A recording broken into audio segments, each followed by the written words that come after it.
Bestnet er en virksomhed, som hver eneste dag arbejder på at bringe det, vi kalder life-saving og life-improving products til de tredjeverdenslande, som har brug for hjælp.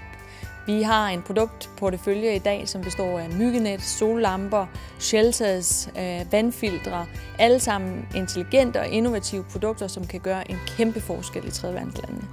Baggrunden for, at Bestnet var med i Lån i Leder, var at få denne her hjælp udefra til at facilitere en strategiproces. Så det var vores håb at få en udefra kommende leder til at køre en strategiproces igennem, og det lykkedes med et fantastisk flot resultat.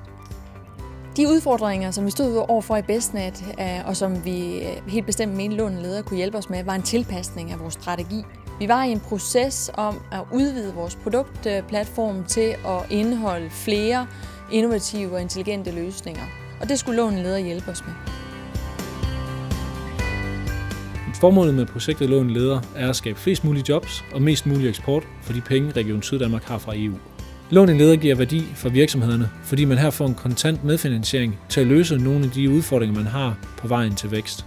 På det tidspunkt, hvor de rammer deres vækstkurve, der har de ofte behov for nogle supplerende kompetencer, som de ikke allerede har i virksomheden. I det tilfælde er der mulighed for at få medfinansieret en lånt leder, som kommer ud i virksomheden i en periode, og hjælper til med at få fjernet nogle strategiske bagtagsten, sådan at aktiviteterne fremrykkes eller rent faktisk bliver gennemført, så vejen til vækst bliver kortere. Mine forventninger til forløbet Lån i Leder var store. Jeg var overbevist om, at en ekstern leder kunne komme ind og gøre en kæmpe forskel i at facilitere en sådan strategiproces for os. Vi satte en lang række processer i gang i Lån i Leder-forløbet, for det krævede jo, at samtlige medarbejdere var involveret og engageret i processen. Så der var masser af workshops og møder, som ledte os frem til den reviderede strategi Nets & More. Nogle af de udfordringer, som virksomhederne slås med, er inden for strategi, det er inden for eksport, det er inden for produktionsoptimeringer, og så er det inden for deres egen forretningsgange. Her kan vi ved at tilføre en lånt leder i en periode hjælpe virksomheden med at få opkvalificeret deres kompetencer på området, så de selv efterfølgende er i stand til at løse den type opgave.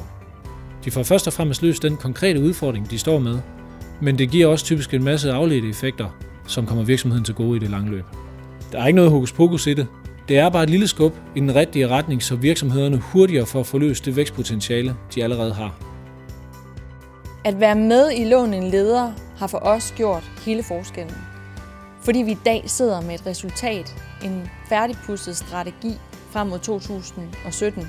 Vi ved, hvad vi skal, vi ved, hvor vi er på vej hen, og vi har et ejerskab hele vejen rundt i organisationen.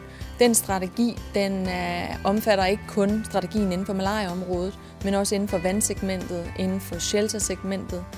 Og det betyder, at vi nu er helt klar på, hvor vi skal hen for at nå det mål i 2017. Så det har været utrolig givende, ikke kun for direktionen og ejerkredsen i virksomheden, men også for samtlige medarbejdere at være inddraget i denne her utrolig spændende proces. Mine forventninger er store.